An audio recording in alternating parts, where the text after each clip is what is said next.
Gangster, আপনিও তো জানেন। ওনারা যদি এগুলা করে থাকে ওনাকে আমি বলে ছেড়ে দিতে, উনি যদি ছেড়ে দেয় তাহলে মানসিকভাবে উনি অনেক রিলিফ, সংশোধনের জায়গাটা কোনটা স্পেসিফিক বলছেন? উনি চাঁদাবাজি ছেড়ে দেয়। এই যে ওনার সাথে লিওন নয়ন ওরা তো চাঁদাবাজিতে যুক্ত, এদের নিয়ে প্রচারণা করে। গুলিস্তান থেকে পকেটে মোবাইল থেকে চলে যায় না, ওগুলার ভাগ ওইখানে চলে যায়।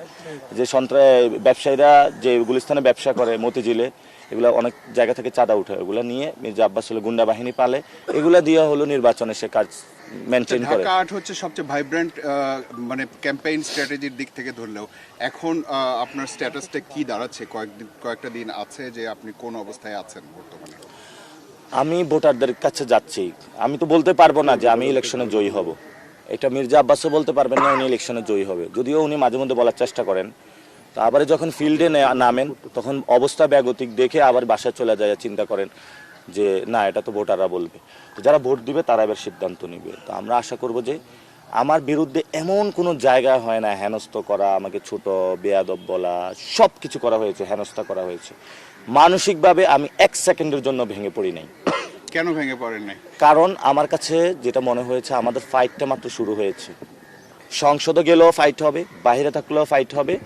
বাংলাদেশ থেকে সন্ত্রাস, চাঁদাবাজ, দুর্নীতিবাজ ইনশাল্লাহ আমরা তাদেরকে বিদায় করব। মাত্র তো যুদ্ধটা শুরু হলো, যুদ্ধের শুরুতে যদি মানসিক চাপে পড়ে তাহলে তো কৌশলগত অবস্থান আপনার। এটা আমার রাজনৈতিক অবস্থান। কারণ চাঁদাবাজদের দমন না করলে গত 1 বছর যে নির্যাতন হয়েছিল, বাংলাদেশের ব্যবসা বাণিজ্যের উন্নতি হবে না। ব্যবসা বাণিজ্যের উন্নতি না হলে মানুষের চাকরি হবে না, চাকরি না হলে মানুষের কর্মসংস্থান হবে না, পেটে ভাত থাকবে না। সবাই দেখছিল যে মির্জা আব্বাসের সাথে একটা কনফ্রন্টেশন, ভার্বাল একটা স্টেটমেন্টের বিষয় আছে। আপনি শেষ পর্যন্ত তারেক রহমান মির্জা আব্বাসে যদি আসনে না দাঁড়ায় তো আমি তারপরেও হলো ওনার এগুলা নিয়ে বলতাম। উনি তো ঢাকার একটা গ্যাংস্টার, আপনিও তো জানেন। বিজলি কেবলস এর স্কিন কোটেড ইনসুলেশন আগুন প্রতিরোধী। বিজলি কেবলস, নিরাপদ আজীবন।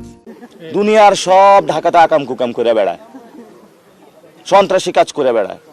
ওনার কারণে তো শাপলা চত্বরে এত ভাই শহীদ হলো। উনি যদি ওই দিন অ্যাটেন্ড করতো তাহলে তো এই ধরনের ঘটনা ঘটতো না। আপনার একটা কথা যে তারেক রহমান কাগুজে বাগ, এটা অনেক স্প্রেড করেছে। তারেক রহমান তো আসলে কাগুজে বাগ। আপনারা কি মনে করেন তারেক রহমান অনেক কিছু? উনি কেন গণ অভ্যুত্থানের পরে দেশে আসলো না? উনি কার সাথে চুক্তি করে এসেছে? জনগণের সামনে ক্লিয়ার করুক। ওনাকে কে অধিকার দিচ্ছে আওয়ামী লীগের লোকদেরকে পুনর্বাসন করার জন্য? আওয়ামী লীগের যে সজীব ওয়াজেদ জয়, সে রাজনীতি করবে না করবে এটা জনগণ সিদ্ধান্ত নিবে, তাকে কে সিদ্ধান্ত নিতে বলেছে? আচ্ছা, আমার লাস্ট কোশ্চেন সেটা হচ্ছে যে তার ব্যাপারে আপনার কনফিডেন্সের জায়গাটা কোথায়? যদি জনগণ সিদ্ধান্ত নেয় তাহলে তো সমস্যা নাই।